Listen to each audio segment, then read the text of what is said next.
Hannah-My-Hedgehog, a tale of change and transformation.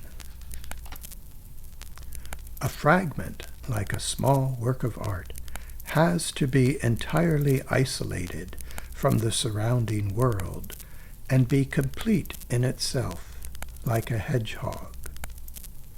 Friedrich Schlegel, 1798. Chapter 1. Once upon a time, when did it happen? When did it not happen? There lived a farmer who did pretty well for himself. He had land and money, and his neighbors gossiped and called him rich. But despite all good fortune, he felt unhappy because he had no children with his wife. Often when he went to town with the other farmers teased him and said mean things because they thought it was queer that he had no kids. Finally he got fed up. When he came home one day, he swore to his wife, "I will have a child, even if my child is a hedgehog." And so his wife had a baby, and what do you know? The top half of the baby was a hedgehog, and the bottom half was a girl. When the wife saw the newborn baby, she shrieked with horror and said to her husband, "Now look what evil thing you have wished upon us." But the farmer sighed. "Alas, it cannot be helped. The girl must be baptized. But the Lord knows that we cannot ask any decent person to be her godmother." The woman said, "And the only name we can call it is Hannah-My-Hedgehog." And so they went to the church, and they did the proper ceremony, and afterwards the priest said, "Because of its quills, it cannot sleep in a proper bed." So the husband and wife threw some old dirty straw from the cow barn behind the oven and stuck the infant there. She had to do for herself. She could not suck milk from her mother's breasts, for she would have stuck her mother with her quills. She lay there behind the oven for 8 years, and her father grew tired of the situation, and he often complained bitterly, "Oh, why doesn't she die?" But she didn't die, she just lay there. Chapter 2. Now it happened that there was a market in the town, and the farmer had a hankering to go visit. He asked his wife what he should bring her as a present. "Bring me some sausage and some rolls and a few sweet fancies for the household," said the wife. "And I'll take some cute earrings and pretty stockings," said the servant girl. The farmer peeped behind the oven and inquired, "Hannah-My-Hedgehog, what do you want?" "I want bagpipes," said Hannah-My-Hedgehog. When the farmer returned home, he gave his wife sausage, rolls, and a few sweet fancies for the household. Then he gave the servant girl the cute earrings and pretty stockings. And finally he peeped behind the oven and gave Hannah-My-Hedgehog bagpipes. When Hannah-My-Hedgehog saw those pipes, she said, "Father, go to the blacksmith and have my cock-rooster shod. I will ride away and never come back." Well, the father was very glad to hear this. He wanted to get rid of his daughter in the worst possible way. So he had the rooster shod, and when it was ready, Hannah-My-Hedgehog climbed on the rooster and rode off. She took the pigs and donkeys with her. She had decided to tend to them in the forest. When they all got to the forest, the rooster, with Hannah-My-Hedgehog on its back, flew up into the very tallest tree. It was quite a good perch. Oh, you can believe it. Hannah-My-Hedgehog sat there and watched over the donkeys and the pigs. She sat in that tree for many years until the number of pigs and donkeys became quite large. Hannah-My-Hedgehog's father, the rich farmer, knew nothing about her. Was she unhappy? No, she just sat in the tree and played beautiful music on her bagpipes and watched the pigs and the donkeys. Chapter 3. One day a fat king with golden hair came by. He was lost, and he heard the music. The glorious sounds amazed him, so he asked a servant to have a look around and scout out where the music came from. The servant scouted high and low, and at last he discovered the very tall tree in the forest. At the top of the tree he saw what looked like a rooster, and beside the rooster sat a hedgehog, and the hedgehog was making music. The servant ran back and gave report, and the king told him to find out why the hedgehog was sitting there in that tall tree. And furthermore, said the king, ask the hedgehog if it knows the way out of this dark forest, so I can get home. I'm very lost. When Hannah-My-Hedgehog heard this question from the servant, she climbed down from the tall tree and told the servant that she would show them the way out of the forest, but only if the king promised in writing to give her the first thing that greeted him at the royal court when he got home. Well, the king considered carefully. He thought, I can agree easily. That creature cannot understand writing. It is as stupid as a cow.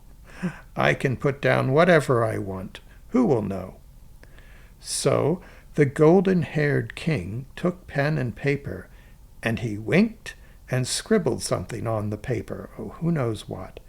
And after he had made a good show of it, and signed his illegible signature with a self-important flourish, Hannah-My-Hedgehog showed him the way out of the forest, and he arrived home safe and sound.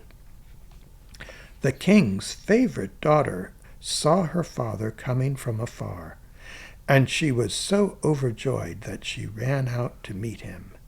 She covered him with kisses, and she was the first person that he met when he got home. But the king remembered the creature, and although he thought that he had fooled that ugly critter pretty thoroughly, he nevertheless told his daughter what had happened. It is a creature, half hedgehog, half human, that rides a rooster and plays beautiful music on bagpipes. It helped me escape the dark forest, but I had to promise to give it the first thing that greeted me when I got home. That would be you, my daughter. But don't fret your pretty head.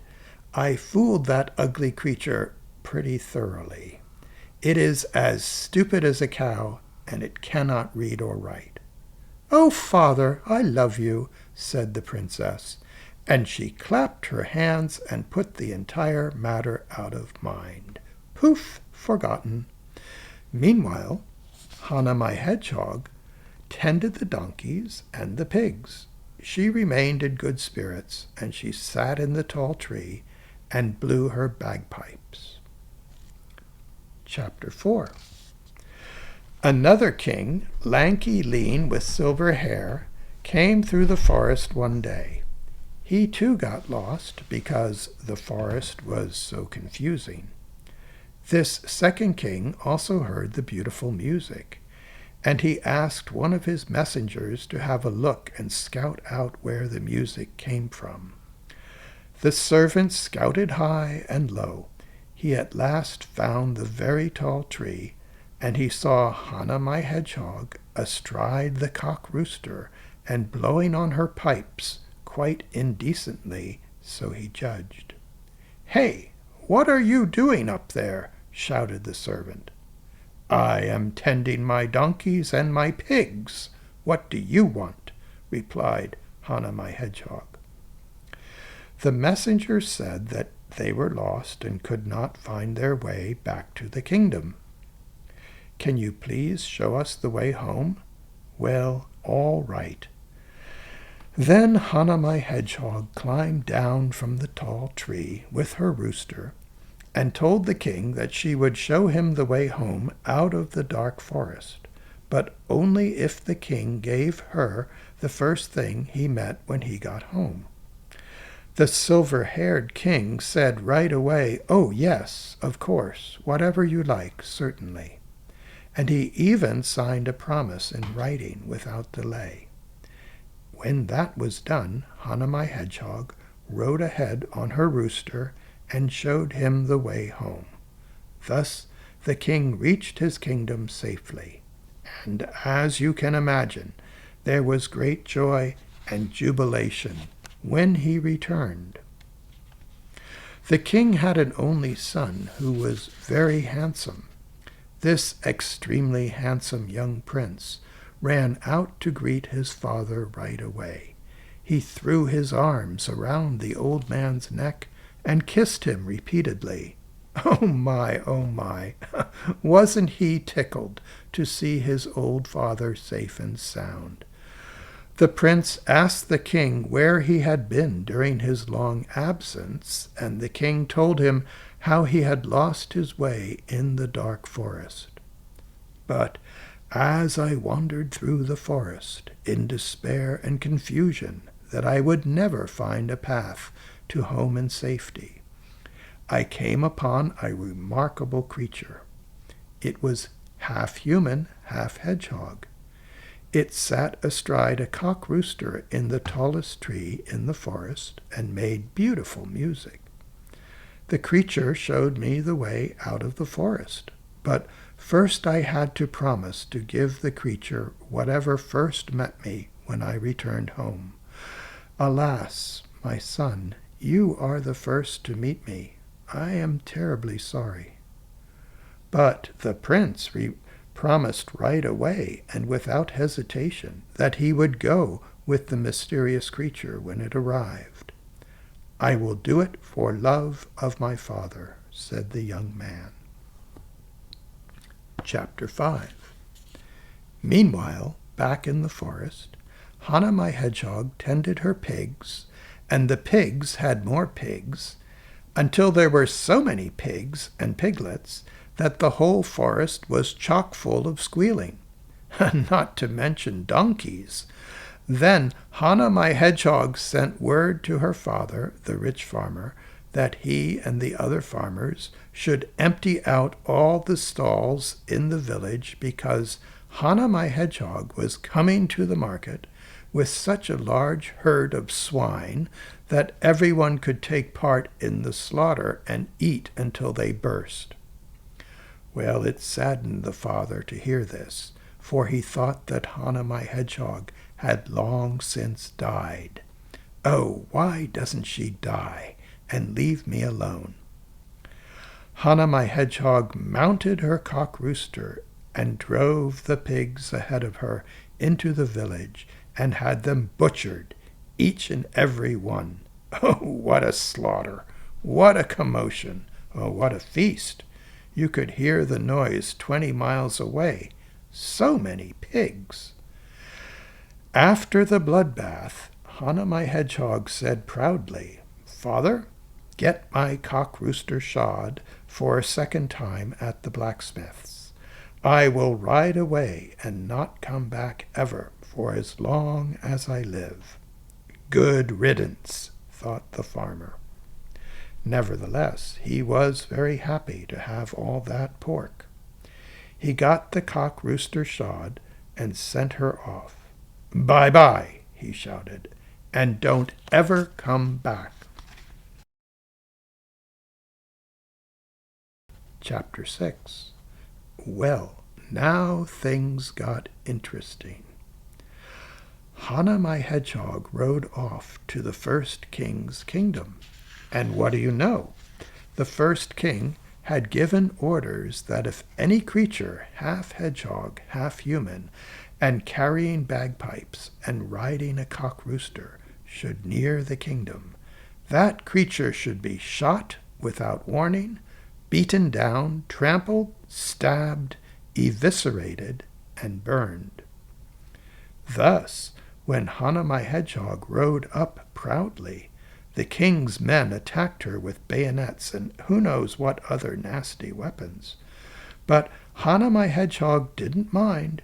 She spurred on her rooster, flew over the gate, and cock-a-doodle-doo, she landed at the king's window. She perched on the ledge and shouted at the king, "Give me what you promised, or I will slaughter you and your children and all your wives." Faced with this dilemma, the king decided he had no better option but to send his favorite daughter to the creature. He reasoned, "Oh, I cheat and lie and rob the people all the time. No one stops me. Those stupid people love me all the more. I must save my own skin, and perhaps my daughter will be fine. Who knows? She can take her chances." The king's daughter, the princess, put on a lily-white gown, and her father gave her a carriage and 6 white stallions, and a cohort of magnificent servants, and heaps of money and real estate. The princess felt most pleased. She climbed into the carriage, and Hannah-My-Hedgehog took her place beside her with the rooster and bagpipes. They said farewell to the king and drove off. The king thought that he would never see them again. "Good riddance," he added. However, it did not go as planned, for when the two had traveled a short distance from the palace, Hannah-My-Hedgehog pulled off the princess's lily-white gown and pricked her all over her body with hedgehog quills, until the poor girl bled like a stuck pig. "That is the reward for your deceit," said Hannah-My-Hedgehog. "Now go away. I do not want you." With that, Hannah-My-Hedgehog sent the bloody princess back home, and the poor girl was cursed and disfigured for as long as she lived. Chapter 7. You might think that this was enough trouble and commotion and bad behavior, but no. Hannah-My-Hedgehog, astride her cock rooster and carrying her bagpipes, rode on to the second kingdom where dwelled the second king, whom she had helped to find his way home. The second king, unlike the first king, had ordered that if any creature, half human, half hedgehog, should arrive at the border, that creature should be saluted with high respect and greeted with honor. He gave strict orders: "Bring such a creature to the royal castle post-haste, and do so with all the splendor of a fine military escort." This was done just as the king commanded, down to the last minor detail. But when the son of the second king saw the strange creature, he was horrified. "Alas," he sighed, "nothing can be done. I have promised my father that I will keep the bargain, and I will, no matter what, because I love him. But, oh, how terrible!" Nevertheless, the young prince welcomed Hannah-My-Hedgehog courteously, and they were married. They went to the royal table, and the prince sat next to Hannah-My-Hedgehog as they ate and drank freely. That evening, when it was time to go to bed, the prince was afraid of the creature's hedgehog quills, but she told him to have no fear. "I will not harm you." Hannah-My-Hedgehog then gave strict orders to the old king that he was to have 4 stout lads keep watch by the bridal chamber. The 4 stout lads were told to make a roaring fire. Make it as hot as you can. Furthermore, said Hannah-My-Hedgehog to the 4 stout lads, I will remove my hedgehog skin before I go to bed. Once I toss off the skin, grab it quick and throw it into the blazing fire. Stand there stock still at attention until the skin has completely burned to ash. When the clock struck midnight, she went into the bridal chamber, stripped off the hedgehog skin, and threw it down by the marriage bed. The 4 stout lads rushed in, grabbed the hide, and threw it into the roaring fire. Oh, what a blaze! What a conflagration! So much heat and smoke! Hell's fury hath found an equal. As soon as the hedgehog skin had burned to ash, Hannah-My-Hedgehog lay there in bed, entirely in the shape of a woman, but she looked incinerated, as though she had been burned to a crisp at the stake. So the king sent for his trusted physician. The physician washed Hannah-My-Hedgehog with soothing salves and healing balms and fragrant unguents, and she became a beautiful young female. And when the prince beheld this transformation, he felt overjoyed.